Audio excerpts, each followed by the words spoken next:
प्रिय उपासक उपासिकाओं,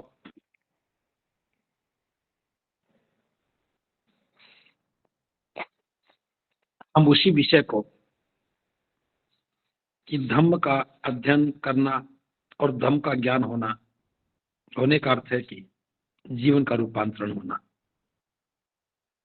इसी विषय को हम लगातार दूसरे दिन चर्चा करेंगे। कल चर्चा इस बात पर की थी कि एक व्यक्ति को अपना जीवन किस प्रकार से रूपांतरित करना चाहिए। करुणा और मैत्री का अभ्यास निरंतर करते हुए, दान परमिता के माध्यम से आगे बढ़ते हुए, लोगों का कल्याण करते हुए कल्याण की भावना के साथ काम करें। शांति और धैर्य का अभ्यास करते हुए अपना अहंकार, प्रतिस्पर्धा के भाव से मुक्त होकर के अधिष्ठान, वीर्य, पराक्रम, इन सभी पारमिताओं से गुजरते हुए अपने जीवन का रूपांतरण करें।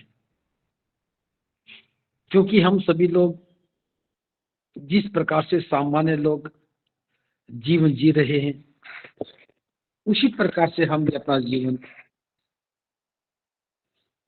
बिताते जाते हैं।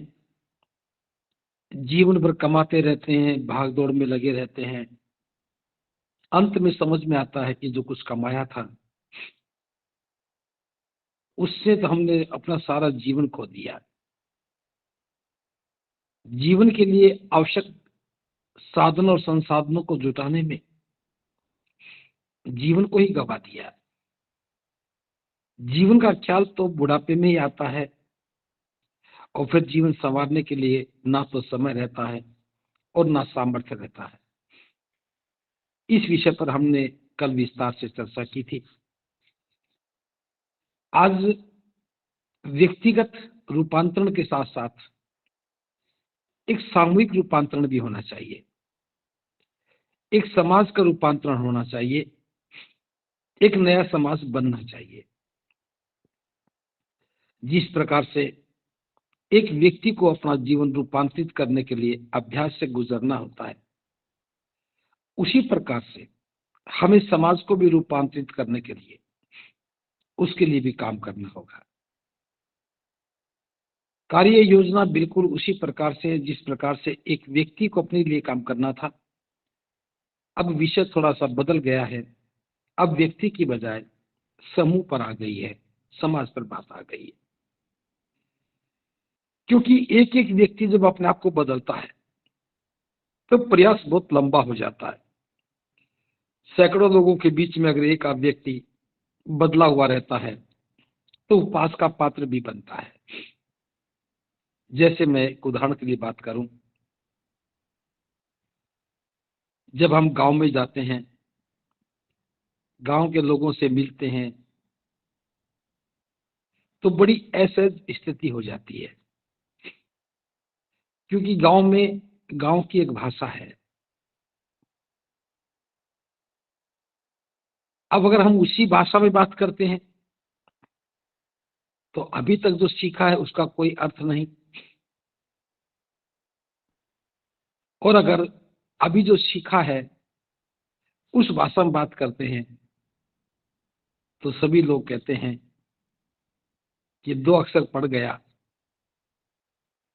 बड़ी अंग्रेजी में बात करता है। यानी कि समूह की अपनी एक राय है, समूह का अपना एक विचार है। उस समूह से अपने आप को अलग नहीं किया जा सकता। अगर व्यक्ति को बदलना है तो समूह को ही बदलने के लिए तैयार करना होगा। एक और उदाहरण देकर मैं समझा रहा हूं। जैसे कोई व्यक्ति फौज में भर्ती होता है और वो जब छुट्टी आता है या आफ्टर रिटायरमेंट जो घर पर रहने लगता है, उससे सभी लोग दुखी हो जाते हैं और परिजन तो बहुत दुखी हो जाते हैं। घर का हर एक सदस्य उस फौजी व्यक्ति से, उसके व्यवहार से अपने आप को असहज अनुभव करता है। और जैसा हम पहले सुनते थे, कहते भी थे कि फौज में जो भर्ती होता है उसका आधा मस्तिष्क तो खराब हो जाता है। हाफ माइंड भी बोल देते थे, जो बात गलत थी, अनुचित है ये बात, लेकिन मैं जो समझाने के मकसद से बता रहा। अब ये सब अंतर्द्वंद क्यों आता है? जो मैंने समझा है, परिवार के सभी लोग अनडिसिप्लिन्ड होते हैं। उनकी अपनी जीवनचर्या है, कोई जल्दी उठता है, कोई देर से उठता है, कोई समय पे काम करता है, कोई समय पर काम नहीं करता है। हर व्यक्ति का अपना एक जीवन स्तर है। लेकिन जो फौजी व्यक्ति है, जो फौज में रहकर के आया है, वो अनुशासित है। परिवार गैर अनुशासित है, वो व्यक्ति अकेला अनुशासित है।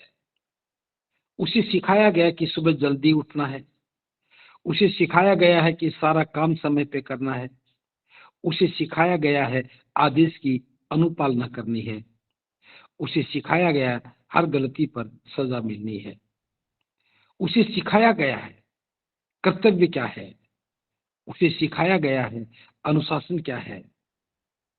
शारीरिक परिश्रम से लेकर के मानसिक निर्णायक कामों में भी उसकी भूमिका रहती है। तो जो फौज का वातावरण है वो तो सारा अनुशासन के आधार पर होता है। फौज में रहने वाला कोई भी व्यक्ति बिना काम के नहीं रहता, उसे काम करना ही होता है। अगर कोई और काम नहीं हो तो भले फावड़ा लेकर के काम करना पड़े, भले घास छीलनी पड़े, भले पेड़ों की कटाई करनी पड़े, कुछ न कुछ काम उसके पास रहता है। लेकिन जब वो घर में आता है तब वो देखता है कि यहाँ तो किसी के पास कोई काम नहीं। सभी मर्जी से सोते हैं, मर्जी से उठते हैं, उठाने के बाद भी नहीं उठते हैं, उठने के बाद भी कुछ काम नहीं करते हैं। परिवार के सभी सदस्य सारा दिन बीत जाता है, महिलाएं तो घर का काम कर लेती हैं, बाकी तो कोई काम भी नहीं करता है।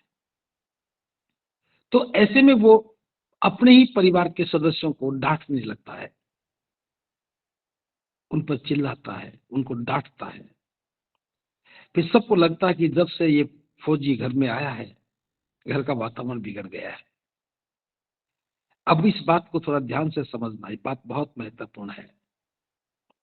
वास्तव में बिगड़ा कौन है? जो अनुशासित रहा वो व्यक्ति, या जो गैर अनुशासित है वे व्यक्ति? क्योंकि परिवार में सभी लोग गैर अनुशासित है, इसलिए एक व्यक्ति का अनुशासित होना ही दुखदायी हो जाता है। फौज में रहने वाले प्रत्येक व्यक्ति का परिवार उसी फौजी व्यक्ति से ही दुखी रहता है। क्यों? क्योंकि उसने जो अनुशासन सीखा है, उसने जो आदेश की अनुपालना सीखी है, वो परिवार में उसे कोई स्वीकार नहीं करता। अपने ही बच्चे उनके आदेश की अनुपालना नहीं करते। उसके परिवार का कोई भी सदस्य उसकी गंभीरता को समझता नहीं है। आसपास के लोग भी उसको ज्यादा एक्टिव देख करके, घर के काम में लगा देख करके उसकी उपहास उड़ाते हैं। मैंने क्योंकि इस अनुभव को बहुत नजदीकी से देखा है, लेकिन आज ये सोचने का विषय है कि पागल कौन है, जो गैर अनुशासित है वो, या जो अनुशासित है? मेरा कहने का आशय यह है, बात पागलपन की नहीं है, कि जब समाज असभ्य होता है तो एक व्यक्ति का सभ्य हो जाना दुखदायी हो जाता है। परिवार जब गैर अनुशासित होता है तो एक व्यक्ति का अनुशासित होना दुखदायी होता है। परिवार जब धर्म का अनुसरण नहीं करता है तो एक व्यक्ति जो धर्म का अनुसरण करने वाला है उसके साथ भी ऐसा ही होता है। बात बात पर टोकना, बात बात पर व्यंग कसना, छोटी सी गलती पर हंसना, ये दर्शाता है कि एक अकेला व्यक्ति अपने ही परिवार में उपहास का पात्र बन जाता है। तो इसका निदान क्या है? इसका निदान है, क्योंकि हमें धर्म को थोड़ा समझते हुए इस बात का ध्यान भी रखना है कि धर्म का उद्देश्य क्या है। जो दुखी और पीड़ित लोग हैं, उनके दुख को दूर करना और सुख का मार्ग प्रशस्त करना। जब धर्म का उद्देश्य ही दूसरों को सुख देना है, तो फिर हम इसकी शुरुआत परिवार से क्यों ना करें? अनुशासन का मकसद क्या है, ये परिवार को भी समझाना चाहिए। अनुशासन से जीवन कितना अच्छा बनता है, ये बात भी समझाने की है। लेकिन जिस प्रकार से फौज में सैनिक को प्रशिक्षण दिया जाता है, वो प्रशिक्षण परिवार में नहीं दिया जा सकता, वो प्रशिक्षण समाज में नहीं दिया जा सकता। इसलिए परिवार में सामंजस्य नहीं बनता है। ठीक इसी प्रकार धर्म में भी ये देखने को आ रहा है। अगर पुरुष अकेला धर्म का आचरण करने लगता है, तो परिवार में वह उपहास का पात्र बन जाता है। और ऐसी परिस्थिति में एक अकेले व्यक्ति का बोध बनना उसके मन में कुंठाओं को जन्म देता है। वह परिवार में उपेक्षित हो जाता है। कुछ लोग उपेक्षा से दुखी होकर के वापस लौट जाते हैं, कुछ लोग उपेक्षा से दुखी होकर के परिवार छोड़ देते हैं। दोनों ही दुखद स्थिति है। इसलिए जब एक व्यक्ति अपना विकास करता है, धर्म के प्रभाव से अपने आप को रूपांतरित करता है, तो रूपांतरण इस प्रकार से हो कि उसके साथ उसके परिवार का भी रूपांतरण हो। उसके साथ परिवार भी इस बात को रियलाइज करे कि बुद्ध की शरण में जाने से हमारा कल्याण होता है। और बात एक परिवार से बाहर निकल करके समाज की हो, तो हमें समाज को साथ लेकर के चलने की प्रक्रिया में भाग लेना चाहिए। हमें पूरे समाज को तैयार करना चाहिए कि यह हम सबके कल्याण का विषय है, जीवन के दुखों को दूर करने का विषय है। अपनी अविद्या का नाश करते हुए हमें प्रज्ञा में जाने का मार्ग प्रशस्त करना है। अब ये सारा काम कब होगा? जब हम धर्म के स्वभाव से, धर्म के प्रभाव से परिवार और समाज को एक साथ लेकर के तराशने का काम करेंगे। जैसे करुणा और मैत्री एक व्यक्ति का गुण है, व्यक्तिगत गुण है। लेकिन सामूहिक रूप में भी हम कह सकते हैं कि बौद्ध समाज का प्रत्येक व्यक्ति तो करुणा और मैत्री वाला होता है। अब जो अभी गुण व्यक्तिगत था, अब वो सामूहिक बन गया, वो सामाजिक बन गया। जब हम कल्याण की भावना के काम करते हैं, दान पारमिता की बात करते हैं, तो एक व्यक्ति दान पारमी है, तो परिवार के प्रत्येक सदस्य को दान पारमी होना चाहिए। जब हम ये सोचते हैं कि मेरे पिता ने दान कर दिया, अब मैं क्यों करूं, मेरी मां करती है, मैं क्यों करूं। दान पारिवारिक नहीं है, दान की प्रकृति परिवार की प्रकृति नहीं है, दान व्यक्तिगत स्वभाव है। अगर पिता ने दान किया तो उसका लाभ पिता को होगा, उसकी अनुभूति पिता को होगी। उस काम के परिणाम स्वरूप जिस मकसद के लिए, जिस उद्देश्य के लिए दान दिया था, जब वो उद्देश्य पूरा होगा तो उसकी खुशी का अनुभव उस व्यक्ति को होता है जो दान देता है। इसमें परिवार को अनुभव नहीं होता। तो दान पारमिता व्यक्तिगत है। तो क्या परिवार में एक ही व्यक्ति को दान देना चाहिए? मान लो कि किसी व्यक्ति को 100 रुपया दान देना है, तो देना तो 100 रुपया है, और परिवार में 5 लोग हैं, तो परिवार के सभी सदस्यों को 20-20 रुपया दे करके, भले देना 100 ही रुपया था, लेकिन उस 100 रुपए में सभी ने अपने हाथ से दान किया। तो यहाँ महत्वपूर्ण बात यह नहीं कि कितना रुपया दान किया, महत्वपूर्ण बात यह है कि सभी सदस्यों ने अपने हाथ से दान दिया। तो दान देते समय जो मनोभाव होता है, वह मनोभाव हमारी दान पारमिता को और पुष्ट करता है। और इस प्रकार से जब हम दान का अभ्यास करते हैं तो परिवार का ही दान का अभ्यास होता है, और परिवार के साथ जो समाज करता है तो समाज का अभ्यास हो जाता है। फिर लोग कहने लगते हैं कि बौद्ध होते हैं, वे दान करते हैं, वे जरूरतमंद लोगों की सेवा के लिए दान करते हैं, वे असहाय और बेसहारा लोगों की सेवा के लिए दान करते हैं। तो इस प्रकार से हम व्यक्तिगत स्वभाव के गुण और दोष को सामूहिकता में भी देख सकते हैं और कर सकते हैं। अभी हमें थोड़ा सा एक कुछ उदाहरणों के साथ बात बताना चाहूंगा। अभी मैं हरियाणा के दौरे पर रहा हूं। कैथल प्रवास के दौरान परिवारों के बीच में बैठने का मौका मिला। तो धम्मभूमि के उपासक हैं, उनका बेटा धम्मभूमि में कुछ साल रह करके गया था, पढ़ करके गया।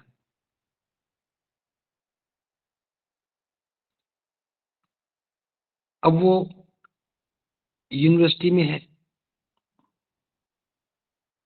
तो वहां जाकर के मुझे पता लगा कि उनके माता पिता तो दान देते देते हैं,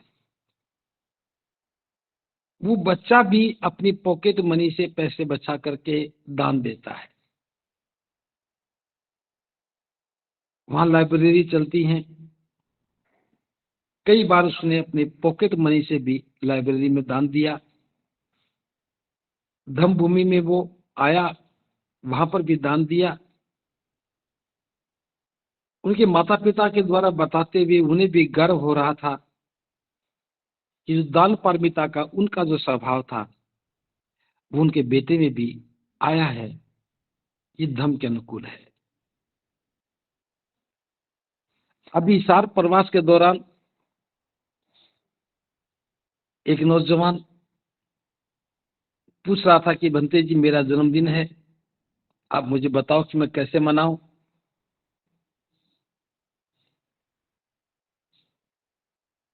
उसकी माँ ने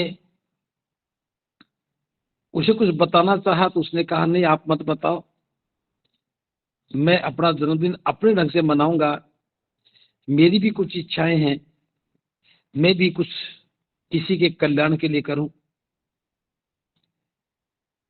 ये उदाहरण मैं इसलिए बता रहा हूं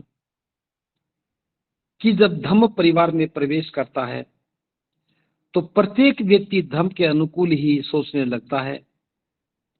कोई अपने जन्मदिन पर कल्याण की भावना से कुछ बड़ा काम करना चाहता है, तो कोई व्यक्ति अवसर मिलने पर दूसरों के कल्याण के लिए दान करता है। परिवार में एक व्यक्ति दान करने वाला होता है, बाकी लोग दान नहीं करते हैं, तब निश्चित रूप से दान पारमिता का जो प्रभाव है, उससे मिलने वाला जो पुण्य है, उससे परिवार वंचित हो जाता है। तो ये बात दान के प्रभाव से ही समझ में आती है कि जब व्यक्ति दान करता है तो उसका मन अंदर से कितना आनंदित होता है कि मैंने दान किया, मैंने कल्याण का काम किया। तो जो व्यक्तिगत दान पारमिता का गुण था, अब वो परिवार का दान पारमिता का गुण हो गया। और परिवार जो इस प्रकार से करता है तो उसे सामूहिकता में भी करना चाहिए, समाज में भी करना चाहिए। जैसे किसी विचार का सामाजिकरण करना नितांत आवश्यक है।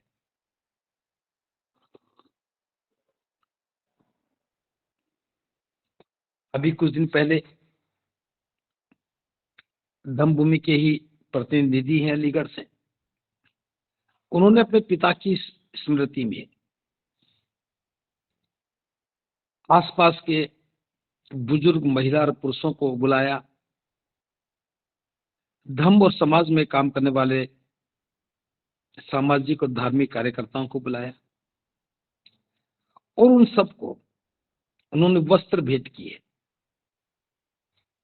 उम्र के अनुसार जो उनकी जरूरत थी उसी के अनुसार वस्त्र भेंट किए और एक संदेश गया समाज में कि हम अपने माता पिता को याद करते हैं दुनिया से विदा होने के बाद, तो हमें अपने माता पिता की छवि उन सभी बुजुर्गों में देखनी चाहिए जो उस उम्र में दुनिया से विदा हो गए। जब हम बुजुर्गों का सम्मान करते हैं, उनकी आवश्यकताओं की पूर्ति के लिए दान करते हैं, तब समाज में एक नए प्रकार का विचार स्थापित होता है कि जब हम अपने माता पिता से प्रेम करते हैं और वो दुनिया में नहीं रहते, तो हमें अपने माता पिता की छवि को उन सभी बुजुर्ग महिला पुरुषों में देखना चाहिए। जब हम ऐसा देखने लगते हैं तो हमारे मन में कल्याण की भावना पैदा होती है और ये कल्याण की भावना न केवल समाज को जोड़ने का काम करती है, बल्कि किसी न किसी साधन के अभाव में जो लोग दुख का अनुभव करते हैं, उन्हें दुख से बाहर निकलने के लिए अवसर भी मिलता है। ये छोटे छोटे छोटे उदाहरण मैंने इसलिए दिए हैं ताकि हम इस भाव को समझ सकें कि व्यक्तिगत जो बात है उसे परिवार में भी जाना चाहिए और परिवार का जो विचार है उसे समाज में जाना चाहिए। इस प्रकार से हम एक समाज का निर्माण कर सकते हैं। अभी जब हम बात करते हैं तो हम देखते हैं कि समाज, कहने को तो समाज है, लेकिन हम सामाजिक नहीं होते हैं। सामाजिकता का भाव कब पैदा होता है?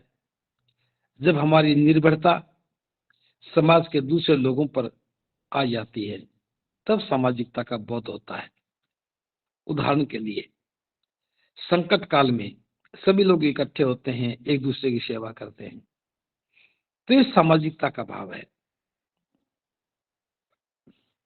विवाह शादी में आप लोग इकट्ठे होते हैं, आमंत्रण देते हैं, ये सामाजिकता का भाव है।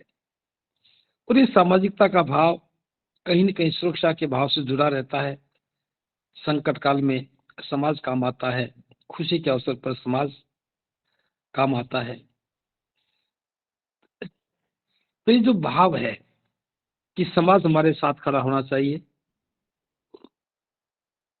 उस भाव को अगर हम देखें तो हमें समाज को कल्याण की भावना के अनुरूप तैयार करना चाहिए ताकि संकट के समय में पूरा समाज एकजुट हो सके, खुशी के समय में समाज समाज निर्माण की अच्छी योजना बना सके, परिस्थितियां अनुकूलित हो तो आगे बढ़ने के मार्ग प्रशस्त कर सके और परिस्थितियां प्रतिकूल हो तो उनसे पार कैसे उतरा जाए इसकी व्यवस्था कर सके। तो सामूहिकता में या सामाजिकता में हमें समाज का जो विकास करते हैं उसके स्वरूप को बदलते हैं, तो समाज नए आयाम छूता है। हर कोई व्यक्ति उन्हीं गुणों के अनुसार अपने आप को ढालने लगता है और ये काम नियमित होना चाहिए। जैसे आपने कभी ईद का अवसर देखा होगा, ईद के दिन लोग, जो गरीब लोग हैं, उनकी सहायता करते हैं। मुझे वो शब्द याद नहीं आ रहा कि वो क्या बांटते हैं, क्या बोलते हैं, खैरात, वो खैरात बांटते हैं। हालांकि हमारे मन में खैरात अच्छा शब्द नहीं दिखता था, लेकिन खैरात के प्रति इस्लाम के लोगों की क्या भावना है उनसे देखे बिना समझ में नहीं आ सकती। एक बार ईद के दिन या ईद से पहला दिन था संभवतः, हाँ पहला ही दिन था, अगले दिन ईद थी। कई मुस्लिम लोग लाइन में खड़े थे। मैं बैंक में कैशियर के पास बैठा था, तो वो कई कई हजार रुपया देकर के और निवेदन कर रहे थे जी हमें नए नोट दे दो। कोई 100 के मांग रहा था, कोई 50 के मांग रहा था, और पूरा का पूरा बंडल बिल्कुल नए नोटों का लेके जा रहे थे। मुझे इस बात का आभास नहीं था, तो मैंने पूछ लिया कि आप सभी लोग नए नोट क्यों मांग रहे हो। तो उन्होंने बताया कल ईद है और ईद के दिन हम खैरात बांटते हैं, जरूरतमंद गरीब लोगों को हम धन भी बांटते हैं। तो खैरात बांटते हैं, ईद का दिन है, खैरात बांटनी है। अब ये इस पर्व के साथ जुड़ा हुआ एक स्वभाव है, गरीब लोगों के लिए उनकी सहायता के लिए हम खैरात बांटते हैं। तो हमें भी इस प्रकार से अपने स्वभाव को निर्मित करना चाहिए कि विशेष अवसरों पर हम भी लोगों के कल्याण के लिए कुछ काम करें। जैसे बाबा साहब की जयंती का समय आ रहा है, अब सभी लोग 14 अप्रैल को जयंती मनाएंगे। कोई झांकी निकालेगा, तो कोई मंच सजाएगा, कोई गीत गाएगा, तो कोई नृत्य की भी बुलाएगा। जन्मदिन बाबा साहब का है, ज्ञान के प्रतीक हम उन्हें कहते हैं, तो उनका जन्मदिन कैसे मनाना चाहिए। बाबा साहब का सारा जीवन हमारे कल्याण में बीता, अंधकार से बाहर निकालने में बीता, अधिकारों से सराबोर करने में बीता। तो हमें बाबा साहब के जन्मदिन को कल्याण की भावना के साथ मनाना चाहिए। वो ज्ञान के प्रतीक थे। उस दिन सभी लोग पेन खरीद करके लोगों को पेन बांटे, बड़े पैमाने पर पेन बांटे। एक सिंबॉलिक काम हो गया। पढ़ने वाले छात्रों के लिए छात्रवृत्ति दें। 21 जुलाई को बाबा साहब कोलंबिया विश्वविद्यालय में प्रवेश किया था। उस दिन को चुने, छात्रों के लिए छात्रवृत्ति बांटे। बड़ौदा के महाराज ने छात्रवृत्ति दी, तो बाबा साहब विदेश पढ़ने गए। हम भी एक छात्रवृत्ति का दिन सेलिब्रेट करें। हर व्यक्ति 1, 2, 4, 5 जितना भी उसका सामर्थ्य हो, छात्रों को छात्रवृत्ति देना शुरू करें।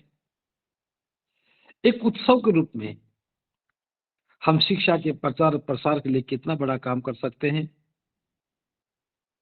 जिस प्रकार से दिवाली पर सभी लोग पटाखे चलाते हैं, मिठाई लेके आते हैं, उसी प्रकार से बाबा साहब के जन्मदिन पर भी हर परिवार, हर व्यक्ति एक छात्र को छात्रवृत्ति देने का निश्चय करे, तो मैं समझता हूं कि लाखों लाखों बच्चों के जीवन के लिए एक नई शुरुआत हो जाए। तो ये सारा जो विषय है, ये रूपांतरण का विषय है। हम कभी किसी को भोजन खिलाएं, हम सभी सामूहिकता में करुणा और मैत्री का अभ्यास करें। जैसे उदाहरण के लिए गर्मियों में सभी लोग पक्षियों के लिए पानी रख देते हैं छत पर। अब ये ट्रेनिंग नहीं दी गई, करते करते हर लोग व्यक्ति सीखते चले गए। हम भी कुछ इस प्रकार से परंपराओं को स्थापित करने का काम करें, जिससे समाज के प्रत्येक व्यक्ति को अनुभव हो जाए कि उन्हें दूसरों के कल्याण के लिए कैसे काम करना है। तो इस प्रकार से हम अपनी सामूहिकता को निर्मित कर सकते हैं। महिलाओं के कल्याण के लिए भी काम हो सकता है, गरीब लोगों की गरीबी को दूर करने का काम हो सकता है। जैसे हम देखते हैं कि शादी और दूसरी परंपराओं के कारण समाज का प्रत्येक व्यक्ति कर्जदार हो जाता है और उस कर्ज के जीवन से वो कभी निजात नहीं पा पाता। उसका विकास रुक जाता है, बच्चों की शिक्षा प्रभावित हो जाती है, स्वास्थ्य गिर जाता है, कम उम्र में ही दुनिया से विदा हो जाते हैं। इतना बड़ा अनर्थ अविद्या से हो रहा है, तो हमें क्या करना चाहिए? हमारा प्रयास होना चाहिए कि हम शिक्षा को जन जन तक पहुंचाने के काम में सहायता करें। कोई बच्चा नहीं पढ़ पा रहा तो उसकी सहायता करें। एक सामाजिक दायित्व के साथ इस बात का करें कि समाज में से कोई व्यक्ति गरीब नहीं होगा। समय समय पर बैठकें करके हम अपनी गरीबी का मूल्यांकन करें, गरीबी के कारणों को जानने की बात करें, समृद्धि कैसे आ सकती है इस पर चर्चा करें, रोजगार स्वरोजगार कैसे स्थापित किया जा सकता है इस पर योजनाएं बनाएं। जब हम समस्याओं को देखेंगे तो समाधान स्वतः ही हमारे सामने होगा। एक समस्या पता लगी कि शादी के नाम पर प्रत्येक परिवार कर्जदार हो जाता है, लाखों रुपया बर्बाद करना पड़ता है। अगर किसी की शादी तय हो गई है उस समय उसको समझाना और समझा करके उसकी समझ में आ जाए ऐसा कहना बड़ा मुश्किल होता है। लेकिन यदि हम सभी लोग ये काम करने लगे, सामूहिक रूप से निर्णय लेने लगे कि बौद्ध व्यक्ति है, कोई भी बौद्ध व्यक्ति कर्जदार नहीं होना चाहिए, कोई भी बौद्ध व्यक्ति फिजूल खर्ची वाला नहीं होना चाहिए, कोई भी बौद्ध व्यक्ति एक दिन की झूठी शान के साथ काम करने की इच्छा से कर्जदार नहीं होना चाहिए। एक छोटा सा विचार है, अगर हम इस पर थोड़ा सा महत्व देने लगे तो थोड़े दिन के बाद ही हम देखेंगे कि जो हमारा बौद्ध समाज है उसमें एक भी व्यक्ति गरीब नजर नहीं आएगा। भले किसी व्यक्ति को हम अमीर ना कह सकें, लेकिन गरीब भी नहीं कह पाएंगे, क्योंकि गरीबी उनके जीवन को छू करके नहीं जाएगी। अब ये बात व्यक्तिगत रूप से समझ में आती है तो व्यक्तिगत निकलने का प्रयास करना चाहिए, लेकिन परिवार की समझ में आए और समाज की समझ में आए तो बात व्यक्तिगत नहीं रहती है, फिर वो सामाजिक बन जाती है, जिसके परिणाम स्वरूप हम अपने जीवन को बहुत बेहतर बना सकते हैं।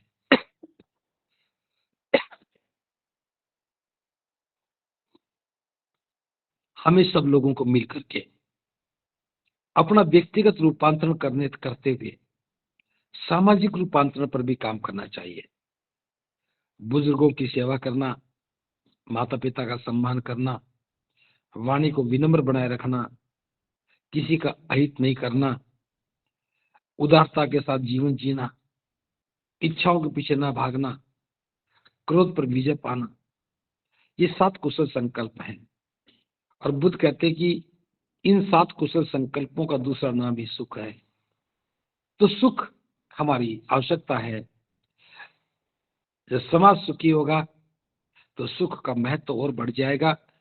अब समाज को सुखी करना है तो सामूहिकता में, धार्मिकता में हमें इसका समाधान ढूंढना चाहिए, और वो समाधान केवल कल्याण की भावना के साथ दान के अभ्यास से ही संभव हो सकता है।